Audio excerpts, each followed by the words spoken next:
This is a story of transformation. What began as a romantic notion of a pretty ranch graced with a spring creek morphed into an odyssey that along the way transformed our family and our relationship to the land. My late husband Blaine and his brother John were Idaho natives. They grew up in southern Idaho and Pocatello in the 1940s and 50s. As boys, they fished any creek they could reach by bicycle. That childhood sparked my husband's lifelong passion for fishing. Much later in life, in the late 1980s, Blaine and I bought a small cabin next to the Teton Valley Lodge in Driggs, Idaho. That was our family retreat for a good many happy years. Then in 1977, a friend and fishing guide introduced Blaine to Fox Creek Ranch. That is where our odyssey began. I hadn't even seen the property when Blaine announced to me that we were buying it. I was astonished. A ranch? We don't know how to ranch. He paused for a moment, smiled, and said, "Okay, I bought a trout stream." Well, eventually, his enthusiasm overshadowed my concerns. Fox Creek was a working ranch with summer pasture for cattle, a hay crop, beautiful views of the Tetons, and the real prize, a spring creek flowing through the middle before joining the Teton River, famous for its big fish.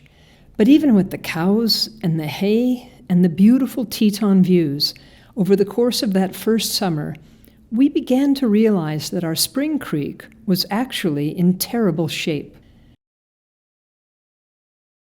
Fox Creek was badly silted up. In most places, the creek was impossible to wade without sinking up to your knees in muck. The banks were steep and collapsing. If you were wading, it was hard to climb out of the creek. There was almost no cover. A spring creek should be crowded with vegetation. Ours had almost none. In 1998, about the time we began thinking about Fox Creek's problems, the Yellowstone cutthroat trout was federally listed as a species of concern. A study had shown a 90% decline in Yellowstone cutthroat trout population. This wasn't entirely a surprise. The professional guides on the Teton River had been talking for some time about the declining juvenile fish population. The Teton River is famous for its big fish, but most aren't born there. Fox Creek is one of two primary spawning tributaries to the upper Teton River. Here is a big old cutty that Blaine caught on the Teton. Very likely, this fine fish was born and raised in Fox Creek and then migrated to the Teton River as an adult. But the missing, younger fish pointed straight back to the Teton's spawning tributaries. A key one of those streams was Fox Creek. We were beginning to understand that our creek was no longer functioning as a healthy fishery. We began so naively. What started as just an idea, as in, could we fix this, became so much bigger. In the end, we worked for 11 years. We had the help of a small team of tremendously talented, capable people. We pioneered new restoration methods to do work that had never before been done in Idaho. With the success of our project, regulations were modified and rewritten. We became a model for the agencies, the nonprofits, and the conservationists. Here is an aerial view taken in 2008. The red lines show the parts of the property that are now under a permanent conservation easement with the Teton Regional Land Trust. That means those areas bordered in red are protected forever from development. They will always remain open land and riparian. Today, Fox Creek remains a working ranch with summer pasture, an annual hay crop, and of course that beautiful spring creek flowing through the middle before joining the Teton River. When we bought the ranch, this half was in flood-irrigated hay, and the other half in summer grazing for cattle. The standard practice had been to give the cows access to the creek after the hay harvest. After the creek restoration, we reduced the cattle by half and kept them off the creek. This middle part was often inundated with subsurface water and was lousy grazing. In 2007, we stopped grazing this section and worked with Ducks Unlimited to add these 3 big wetland ponds for the benefit of migratory birds. Fox Creek shoots down from the west slope of the Teton Range. On its way into the valley, much of its water is diverted for irrigation. What's left hits rocky soil where it percolates down to the underground aquifer. The springs reemerge just across the road and upstream of our property, outside of the frame here on the right-hand side. Fox Creek makes a circuitous journey through the middle of the ranch. Stretched out, we have about 2.5 miles of the creek, or about 90% of the creek's total length. On the left-hand side, flowing northwest about another 1/4 mile beyond our property, is the confluence where Fox Creek joins the Teton River. Because of the springs all along the way, the creek nearly doubles in size from where it flows into the ranch to where it leaves it. Spring creeks are different in important ways. 3 key characteristics are constant temperature, low gradient, and stable flow. Fox Creek's temperature is relatively constant all year round, roughly between 50 and 55 degrees, with only about a 5-degree temperature difference between summer and winter. Constant temperature also means abundant food, plant and insect life, and open water all year round. Winters in the Teton Valley are rough.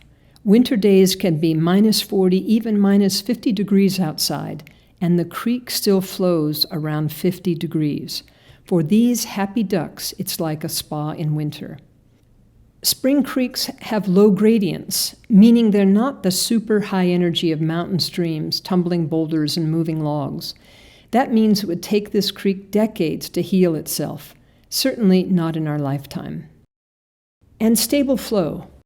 Fox Creek has a brief but significant spring runoff when snowmelt comes down from the high eastern peaks of the Teton Range. That means we have high sediment-laden flows for 4 to 6 weeks from about April to May. But by early summer, the high flows are over, and most of the water from the Teton Range is diverted to irrigate valley crops. For the rest of the year, Fox Creek flows as a pure spring creek with little fluctuation in volume. Put all together, these characteristics should make for excellent trout-rearing habitat. What happened? Why was the creek such a mess? Well, it turns out that sometime in the 1940s, before there were regulations that said you couldn't, a previous landowner who just happened to own some heavy equipment decided to dredge the creek. He used the spoils to level out the fields for better flood irrigation and to drain and fill wetlands to give his cattle more range. His goal was to make the ranch more productive for hay and cattle. In that he succeeded, but at a cost that wasn't apparent until much later. First, he chained out the willows from along the creek and surrounding fields. Then he repeatedly dredged the creek, widening and deepening the channel. This also destroyed the bed form geometry, and with that, the creek lost its capacity to transport sediment. Finally, as was the custom at the time, the cattle were allowed to roam the creek, where they proceeded to collapse the fractured banks and to chomp any new tender willows trying to regrow. Loss of vegetation meant loss of insect habitat and accelerated bank erosion. For a creek with banks already fractured from dredging and willow removal, 60 years of cattle stomping was the clincher. By the time we showed up, Fox Creek was a mess. What once looked like this, where willows and native grasses crowded the banks and the creek flowed with twists and turns, now looked like this. Fox Creek had suffered 3 serious abuses: willow removal, dredging, and cattle on the creek. Here were the consequences. Looking again at this aerial photo, I've circled this little creek in the foreground we call Muddy Slough. Notice how the banks are chock full of trees and vegetation. Now look just above it at Fox Creek. The absence of trees is striking. The creek is now straight, shallow, and over wide. As you look at the next few slides, observe the lack of protective vegetation other than grasses anywhere along the creek. See the gray-brown color of the bottom. That is silt. A spring creek should have abundant insect life. Fishermen look for hatches of caddis and mayflies and every other bug, but all this silt, where there should be gravel, limits what can live in the creek. Observe the straightaways and uniform channel width. Here, just from the way the light reflects off the bottom, you can see that the channel is all silted in. add the absence of trees, and this is not happy habitat for fish. Continually collapsing banks meant that the creek flowed in a mini canyon within its channel. With every collapse, the creek widened further, becoming more shallow, slower, and less functional. The cumulative toll meant a severely denuded creek that was greatly impaired in its role as a spawning nursery. The biologists estimated that 80 to 90% of Fox Creek was dysfunctional as a fishery. We began by educating ourselves, talking to anyone who claimed to know anything about fisheries, Spring Creek, or restoration. We learned a whole new vocabulary. We came to know and love the term riparian, which describes the whole ecology around a creek or river. I don't know where things are today, but when we were looking for experts, we discovered that anyone, a fishing guide, could declare themselves to be a restoration specialist. There was no licensing. There wasn't even an agreed-upon methodology. We had a few stops and starts and hired and fired a couple of people as we undertook this project. We had what we thought was a restoration plan when we met this guy. Finding Scott Gilliland was beyond lucky. He had degrees in both biology and hydrology and had authored papers on natural stream design. He drove down to the Teton Valley from Bozeman to look at the project and potentially bid on the plan we had in hand. Scott impressed us from the start. He was head and shoulders above anyone we had met or hired up to that point. He actually had experience and had done restoration work in other western states. When he arrived at the ranch one August day, among his first remarks to us was to say, "I don't understand your plan." The plan that had been designed for us called for dumping truckloads of gravel into the creek. Scott pointed out something that we hadn't realized but now seemed obvious, that the new gravel would just sink into the muck, that it would be a great expense and a waste of time. "Well, what would you propose?" we asked. In response, he grabbed a shovel from his truck and leaped into the middle of the creek where he began digging like mad, throwing great gobs of silt over his shoulder. Finally, triumphantly, he raised his shovel over his head and said, "Look, you have gravel. It's already here." "But the regulators won't allow us to get in the creek. We can't put a shovel below the high water line."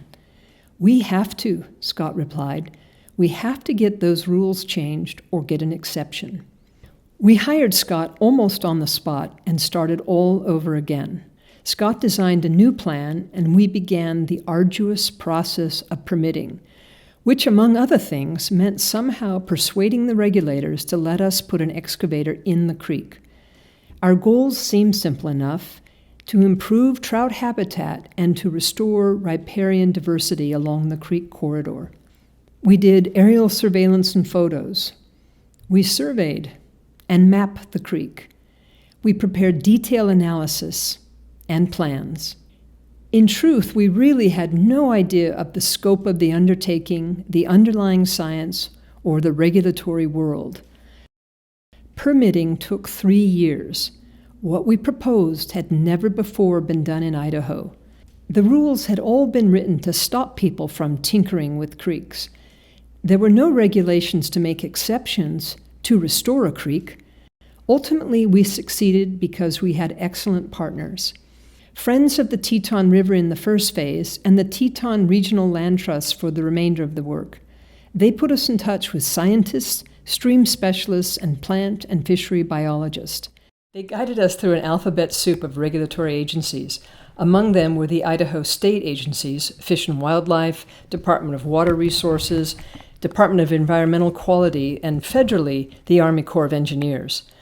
We worked with 2 different excavator operators, Kelly Rowe of Dillon, Montana, and Arlen Grimes here in the Teton Valley. Like Scott, these were men of exceptional talent. We were dazzled to watch them digging by braille in the creek, digging where they couldn't see, and yet translating the plan design to the creek bottom. We began as earnest landowners, and by the time we finished, some 10 years later, we had gained a deep understanding of the interconnectedness of water, land, and wildlife. That riparian thing. After 3 years of hard work, of argument and negotiation, we received our permits and approvals and rushed to work. In the beginning, the in-stream work was a huge issue and a big hang-up with the regulators. But for a creek so damaged, we had to get radical. After 50 years of progressive bank collapse, the channel was over-wide. For the creek to function properly, it had to be narrowed. To do that, we had to get into the creek to reshape the bed form and to recreate the vitally important pool-riffle-run structure. This 50-second video clip, my personal favorite, shows the in-stream work underway. When the regulators finally agreed to allow the excavator in the creek, they set strict turbidity limits, meaning limits to how much sediment we could stir up. Their concern was sediment plumes headed downstream. On the first morning, with all the equipment and trucks staged to begin, we blew those limits with the first shovelful. We had to stop work, and this was before the age of cell phones, drive into town to call and ask what to do. It took several hours, but they finally came back to us saying, "You have 10 days to do the work. Get in and get out, and don't take any more measurements." In many places, we narrowed the channel by half. As you saw in the video clip, the process was to dig up the silt to reconstruct the bed form and use that material to narrow the channel. Excavations reduced channel top widths from up to 50 feet wide to an average of 20 feet wide. The newly constructed gravel bars shown by the arrows also restored sinuosity or curvature where the channel had once been straightened. Here is a view back on the ground. In addition to narrowing the channel, the gravel bars served as sediment deposition zones for spring runoff events, when the creek briefly carries a high sediment load. Those new deposition areas were critical to the creek's function. Mike Lean, restoration director at Friends of the Teton River, described it to me this way. During spring runoff, when the spring creek is briefly reconnected to the streams coming off the Teton Range, the creek carries a natural sediment load. But slow water doesn't have the horsepower to push sediment through as it should. Narrowing the channel helps speed the flow. Adding those gravel bars on each inside bend promotes sediment drop-off at a natural rate called dynamic equilibrium. Now the creek could drop its sediment load not all across the bottom as before, but on these inside bends. Here is a before and after side-by-side of another cross-section. Check out this bucket. We were digging up years and years of silt deposited over the gravels on the creek bottom. Below that muck was the treasure, abundant, beautiful gravel. We put those lovely, clean gravels back on top of a firm plane. Here's another aerial slide where you can clearly see the narrowed channel and the profound difference in the color of the creek after the gravels have been excavated. You can also see the newly constructed pool riffle run structure. This ground view also shows the tighter channel. The ripples indicate fast water where we improved speed of flow. This is a spawning riffle with gravel just below. The fish lay their eggs in these riffles, and the faster flows ensure that the gravel stays clean of silt. Faster flows also oxygenate the eggs. Here too you can see the very different color of the water. Here is another aerial to show the difference between the restored reach and unrestored reach. Here again, the pool riffle run bed form structure is clearly visible. Another distinct phase of the restoration was the bank work. After the in-stream work in the late fall, the excavator was back to the creek early in the spring. In this phase, we restructured the banks by laying back the steep, collapsing walls. This poor creek. In some areas, Fox Creek flowed 10 feet below its banks, like a mini Grand Canyon. Spring creeks don't have enough energy to downcut like this. This damage is all from the three abuses: willow removal, dredging, and cattle. That last slide was the most extreme case on the creek. Most of Fox Creek was less dramatic, more like this. This slide is from the second phase of the restoration that we undertook in 2006. Here on the left, you can see a less dramatic bank restructuring. Also, look on the right. By this time, we were working with biologists from Ducks Unlimited on the big wetland ponds. At their suggestion, we enhanced fish and waterfowl habitat by creating these little side channels, or refugia, for baby ducks and baby fish to hide and get out of the fast current. In the case of the fish, by getting out of the main channel, they are also less likely to be eaten by bigger fish. For baby ducks, it was a form of protection. This was fun to see later when we kayaked down the creek and saw mother ducks shooing baby ducks into these little side channels, then coming back to us to do the broken wing diversion. While the in-stream work was very dramatic, in each of the 3 phases it was completed in 7 to 10 days. Planting to reestablish vegetation along the creek was a huge undertaking. It was labor-intensive and took much longer than the in-stream work. We had the help of volunteers from all over the valley. Our whole family contributed. Even small huntsman children were pressed into bitter labor. The regulators brought us specialists with great technical knowledge. One of our favorite people, here on the right, was Chris Hogue from Aberdeen, Idaho. We called him Mr. Willow. He was with the Natural Resources Conservation Service, or NRCS, and was the nation's leading wetland plant materials specialist. He was full of ideas and enthusiasm and took advantage of our large project to experiment with different ways to plant willows. Our son Beach became a willow expert in his own right.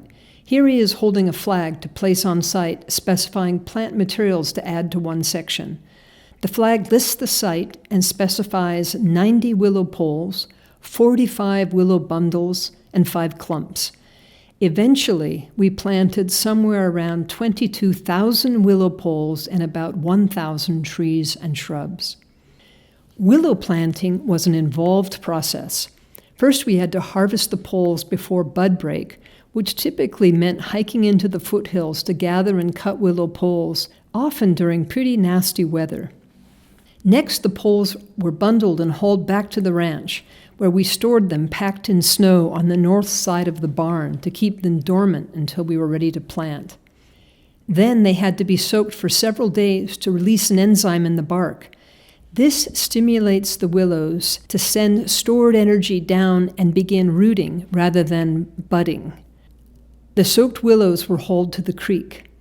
As I mentioned, a legion of volunteers from all around the Teton Valley spent days, some of them cold and snowy, running a hydraulic drill or water jet stinger to bore holes in the bank for planting. Each pole was about 5 feet long. We placed the willows in the ground deep enough so that their base was below the water line. Then each pole had to be trimmed. With the guidance of Mr. Willow, we began to experiment with more efficient, less labor-intensive ways to plant willow poles. To speed things up, we switched to planting bundles along the bank. At Scott's suggestion, we scalped sod from elsewhere on the property and added this sod toe to the base of each sloped bank. Besides providing a rich seed bed, the toe protected the base from erosion. Within weeks, the poles began rooting and before long threw out new shoots. This photo was taken in July of 2004, just 4 months after planting, and we saw vigorous new growth on the willow poles and bundles. Today, this is a willow thicket. Last, still experimenting, from elsewhere on the property, we dug up big, mature willow clumps, 15 to 20 feet tall. We had no idea if they would survive the transplant. For a couple of years, they did nothing, and then 3 years after being moved, they took off and did very well, filling in and further protecting the banks. By the end of the 3 phases of restoration, we had transplanted over 40 15 to 20 foot tall mature willow clumps to the creek. These added cover and stabilized the banks. This is an aerial I took in 2004, 6 months after the completion of the first phase of in-stream work. We finished the in-stream work of the first phase in November of 2003. You can clearly see how much the channel has changed. It is narrower, and we've restored channel complexity with the visible pool riffle run bed form. The darker blue pools average 4 to 6 feet deep. The runs average 3 to 4 feet deep, and the riffles over the spawning gravels, gray in the photo, are about a foot deep. We planted the newly created gravel bars with native wetland plants, sedges, rushes, and grasses. Like the sod toe, we dug these up from elsewhere on the property and transported them to the creek. We called them bucket plugs. These quickly filled in to protect the gravel bar. They also provide excellent forage for migratory waterfowl. The sedge's seed head is like a power bar for ducks. Here is the same gravel bar in mid-July, just 3 months later. These wetland plant complexes provide shade, insect and bird habitat, and food, and are an essential part of the riparian habitat. Here is a before and then 4 years later. After an unusually big and prolonged runoff, I ran back up to the valley and measured the deposition on the gravel bars. And here's what I want you to understand. When we began this work, we had so many people that were willing to look over our shoulders and tell us how foolish we were, that none of this would be of any value, that everything we did would fill in, the creek would silt up again, and it would all be a waste of time. But what we found was 5 inches of silt that, instead of falling out all along the creek bottom, had landed where we intended and had hoped. I measured 5 inches of silt in one runoff event, but the critically important spawning gravels were sparkling clean. The sediment load was put down right where it belonged. The new channel structure promoted good sediment deposition in the right places. In this slide, the biologists were back examining the gravel for insect life, fish food. Here was the big prize. In 2019, Friends of the Teton River published a 14-year longitudinal study of the Teton River trout population that began when we began in 2003. The study showed astonishing results. The fish counts were taken in the Teton River.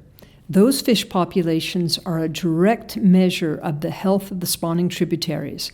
Note the profound growth in trout densities per mile.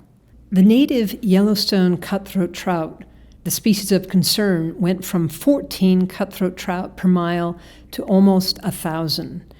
When they measured all the trout in that fishery, which are Yellowstone cutthroat trout, rainbows, and brook trout, the count went from 420 trout per mile to almost 4,000. Here are 3 before and after photos.